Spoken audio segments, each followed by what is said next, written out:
Hello, everybody. I'm glad you're here today. This is October 26th, 2023. I'm in the United States of America, and this is a red alert video. I'm going to be speaking very fast because there's a lot of information I want to bring you. I've got other things to do today, but I wanted to include you in my day today because not only do I like y'all, I love you. Many of you are my brothers and sisters in Christ, and so I've got to tell you these things so that it might set you into motion and get you more ready and prepared for war. We are at war, in my opinion.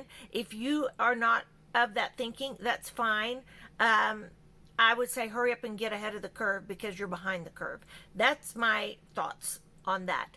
Here is what I'm seeing that's alarming me is the fact that the amount of buildup in the Middle East, not only are we there, but there's other countries bringing in their military. This is not just a deterrence.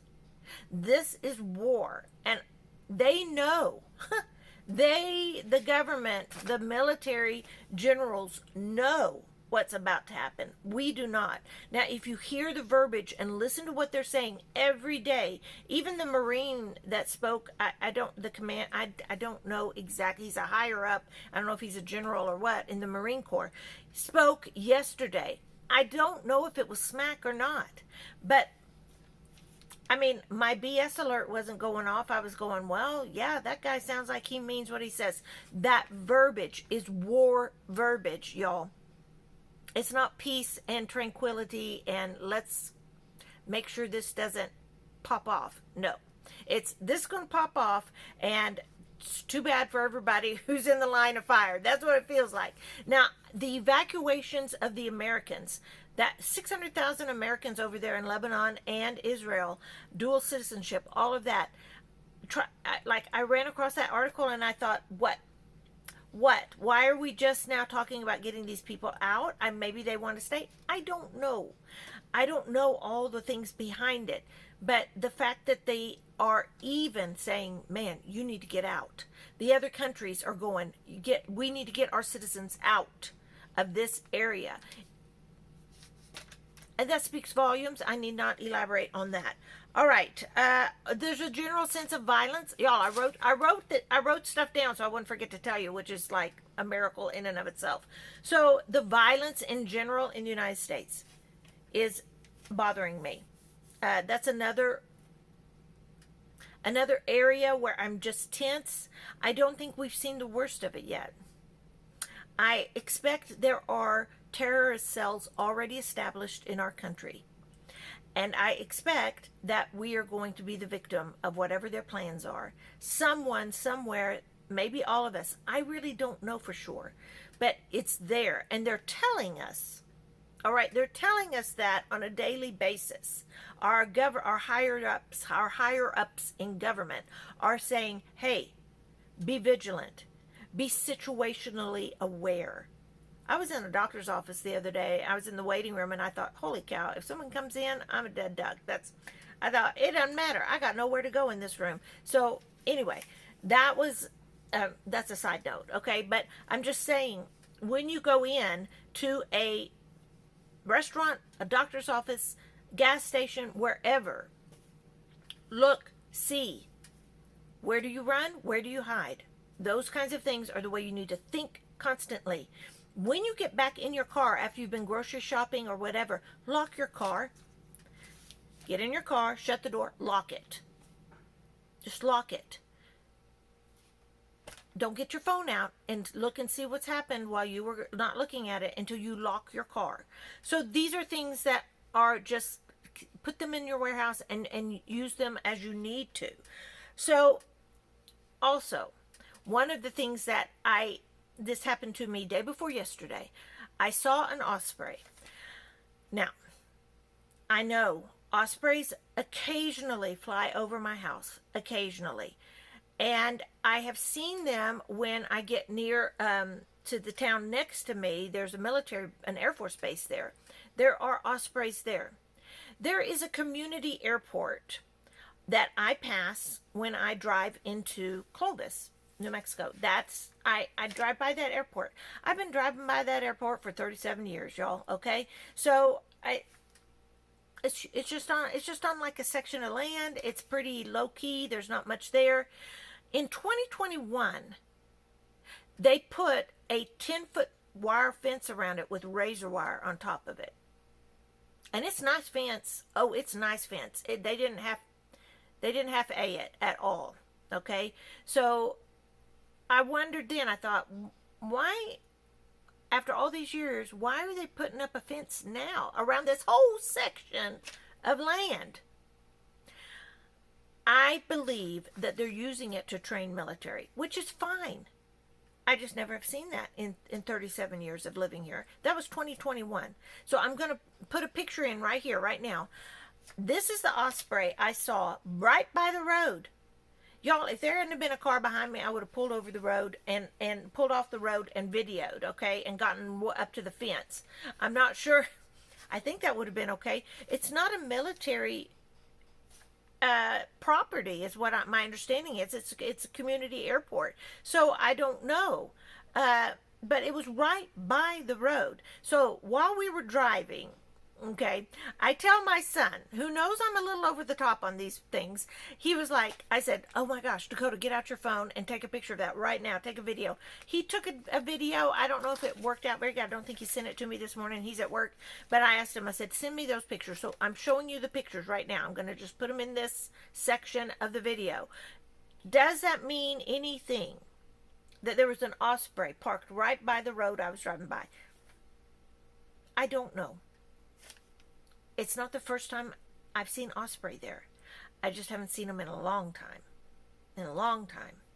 And to be that open was interesting. So that kind of set me into going like, that's different. All right.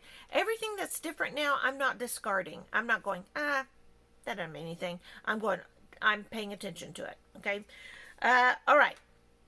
Those are the things that are motivating me, what I am seeing in the world happen. So here is what I am doing. Y'all, y'all do not laugh at me for this, okay? But what I am thinking is I have got, and I've thought about this a long time, this is not new either, to be as self-sufficient as possible. All right. And we all have different levels of that based on our own personal information and our own personal situations and our jobs and whatever our budget is. So I understand that. I'm just sharing with you what I'm doing.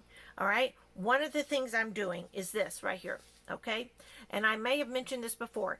This is a crocheted dish rag. All right. It's made out of 100% cotton. You can get that at Hobby Lobby. You get a whole big spool of it and then you're set. But literally, it's just chain stitching and then single stitch until you have something that looks like this size. These are the best dish rags I have ever used. Hands down. So that just, if you crochet, this might be your gig. If you don't crochet and you'd like to learn, this might be a good project because you don't have to count. If I have to count, if I have to use numbers, I'm not going to do that. That's not my jam. But if you can just like make it, oh, this looks about the right shape, and then just go. If you skip a stitch, it doesn't matter. If you don't do the ends right, it doesn't matter. It's just going to be for dishes. So, and then follow up to that. I have, and I'll just shake this up here. Let me do it this way. I have found a homemade recipe for dish soap. And I had this bottle that I'd kept after it was empty, and I made this recipe this morning. I'm going to link the video below. This woman that I saw with this recipe, this woman knows what she's talking about. I'm like, man, she used no nonsense. And so I was like, if I ever talk to her, she's not going to be like, I don't want to hear about your stuff, Gina. I just want to tell you how to make this soap straight up. And like, okay, you might fast forward to the middle because she talks a lot about soaps. This isn't going to be bubbly. But I just tested it on a sink of dishes, and I was pretty impressed. It just uses, the ingredients are ivory soap that I got at Dollar General, salt, vinegar, baking soda. Be careful with that baking soda and vinegar, all right? Remember the lava and the volcano experiment we did in high school or junior high or elementary. Yeah, that happens with this. So be ready for that. But if you're ready for it, you're going to be able to mitigate it. So that was another thing. Homemade soap. And how can I store the least amount of ingredients, the least amount of space for the biggest amount of bang? So that's kind of my strategy. Next thing I'm doing, and y'all, please, please, please, do not laugh at this. I nearly don't even want to show you, but yes, I'm going to show you because this might help you.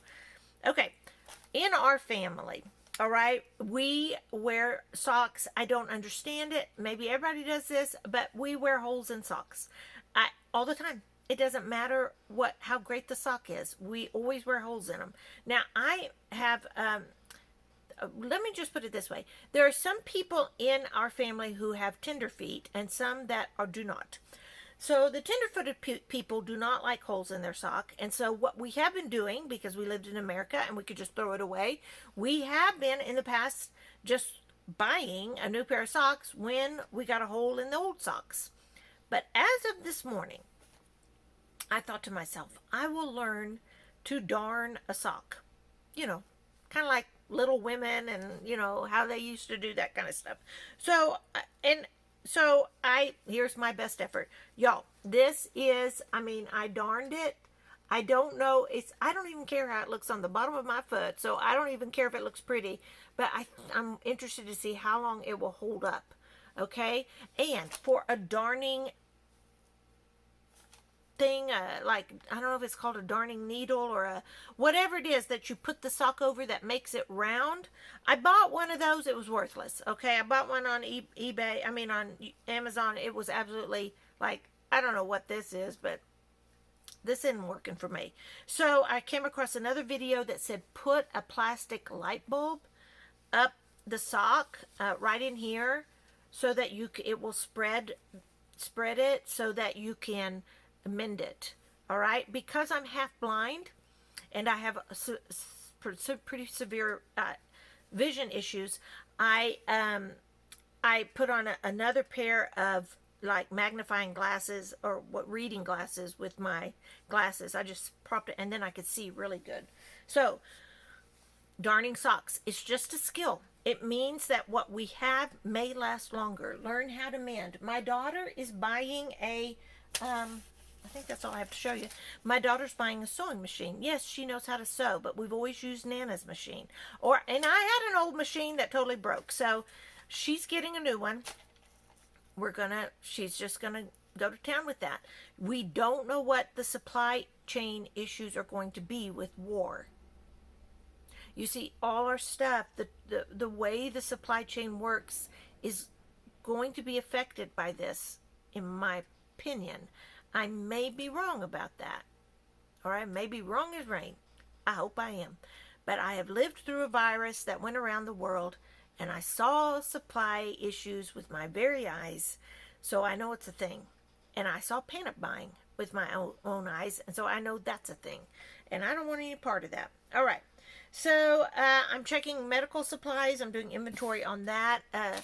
Stuff we're getting now, stitches, like to be able to stitch a wound, clot issue, tourniquet, like blood clot, like I don't know, makes the blood clot quicker. Quick clot, there you go, thank you. I don't have Alzheimer's, that's great. Quick clot, and then like tourniquet and other things that, you know, we're kind of in the first aid mindset right now. Also, this is said with a wink wink. There are antibiotics on Chewy.com. There are antibiotics, wink, wink, for your pets. Okay? Do your own research. All right? And you know, pets need amoxicillin. Fish need that in their tank. And birds need, Cipro. And so you might just shop around on Chewy so that your pets have antibiotics. Enough said on that. Now then, here is the deal. Y'all, I found this deal. Oh my word. I guess I can remember it. I found this deal last night on YouTube. This man was telling me about, and because I was watching him because I have a Mr. Heater, the little buddy or whatever, a small one. Man, we got that a long time ago before we even, when we had, yeah, when the kids were little, we got a little one of those. I was looking at maybe, how making sure we had all the pieces to it, making sure we, check your preps, make sure you got everything you need to make them work. As this man was talking, he was like, "Hey, what is it called? I wrote it down. It's a Mr. Heater Big Buddy. The Mr. Heater Big Buddy on Amazon currently is 57% off. I kid you not. The Mr. Heater Big Buddy. It's a propane heater. Y'all, it looks like it's super safe. It is currently 57% off at the making of this video. And this is like probably 10:15 Central Time on October 26th. So I don't know if by the time you see this video, if it will still be on sale. I know many of you do not have the funds or the budget to buy this, so that's fine. Don't just disregard this information. But for those of you who do, and if you live in a cold climate, this might be a good buy for you. You have to buy the propane, the green 1 pound bag, 1 pound bottles of propane. I get those on Walmart at walmart.com so that it's shipped to me, so I don't have to load up a big thing in public so people be staring at me wondering what the heck I'm doing. So and those are a little pricey, but it's worth it for the warmth, and those bottles will last a long time even if you don't use them. So the Mr. Heater Big Buddy is like 2 of those. It can really pump out the heat, apparently. I'm excited to get it. So that is something you might want to look into. I'm not going to leave a link to that, y'all, because I don't want you thinking I'm making money on that, because I'm not. But that was a huge find. Do what you can to be warm this winter. I do not know what is going to come. I hope we all have just the regular electricity and gas heating. I hope so. That's my prayer, but I'm not sure that's what's going to happen. So it doesn't hurt to be ready. That Mr. Heater, also you can heat food on there if you take the grid off and do this and cover it with foil. There's videos about it, so y'all just research that. People become very creative and safe. It's safe. So, y'all, that's all I have to bring to you today. I'm fixing to go get the chickens ready for cold weather. It's supposed to snow here on Sunday. So I'm going to go get their heat lamps going. That's all I have. Stay safe, America. This is Gina Lima Charlie. I'm out.